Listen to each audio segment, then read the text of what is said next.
Bienvenue dans l'épisode 4, Connais-toi toi-même. Les mots de Socrate, philosophe grec, invitent à l'introspection pour permettre à chacun de mieux comprendre son comportement pour mieux réagir avec le monde qui l'entoure. Comme expliqué dans l'épisode 2 de cette chaîne, la connaissance mène à la joie, car la joie est l'émotion qui guide nos actions.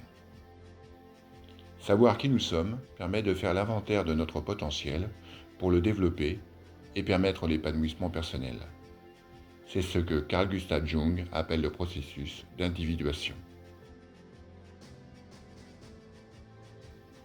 L'épisode 3 rappelle que 90% de nos décisions et actions sont issues de notre inconscient.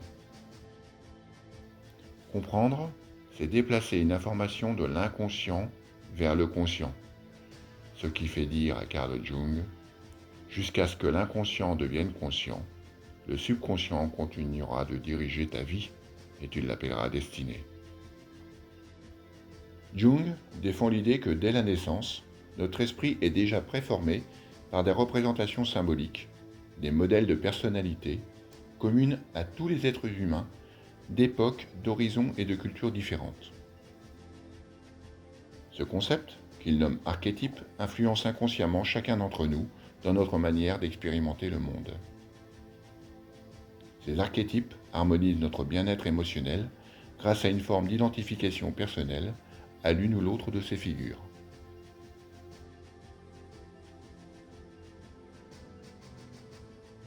Elles sont nombreuses, ces figures symboliques. On les retrouve d'ailleurs dans tous les films. Une source inépuisable de caractères qui s'affrontent dans des fictions plus ou moins réalistes. Parmi elles, le héros. Il surmonte les difficultés et rétablit l'équilibre d'une situation perturbée. Le méchant, personnage immoral qui ne sert que ses propres intérêts et ses pulsions. L'explorateur, en quête de connaissances et d'aventure. Le joker, clown, farceur et fantasque. L'aidant, qui, comme son nom l'indique, incarne la bienveillance, le soutien et la compassion. J'en passe, tellement il y en a.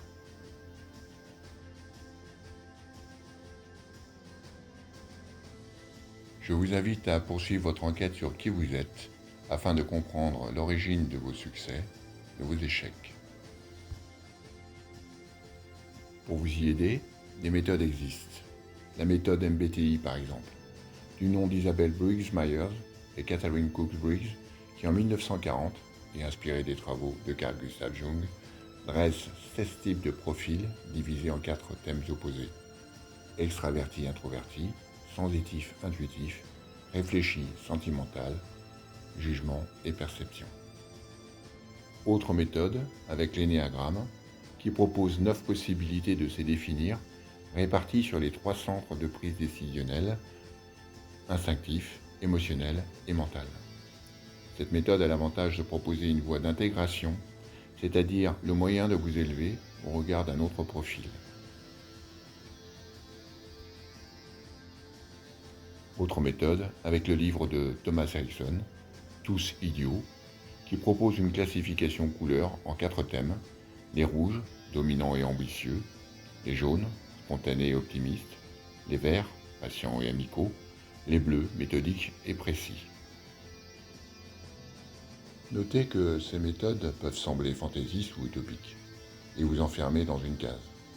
Cela ne doit pas l'être. Elles ont l'avantage de mettre en lumière le fait que la manière de penser de chacun est très différente d'un individu à l'autre, et que pour faire équipe ou cohabiter, il est nécessaire de faire preuve de compréhension et d'adaptation. Naturellement, ces connaissances peuvent servir à la lumière du monde, tout comme son obscurité.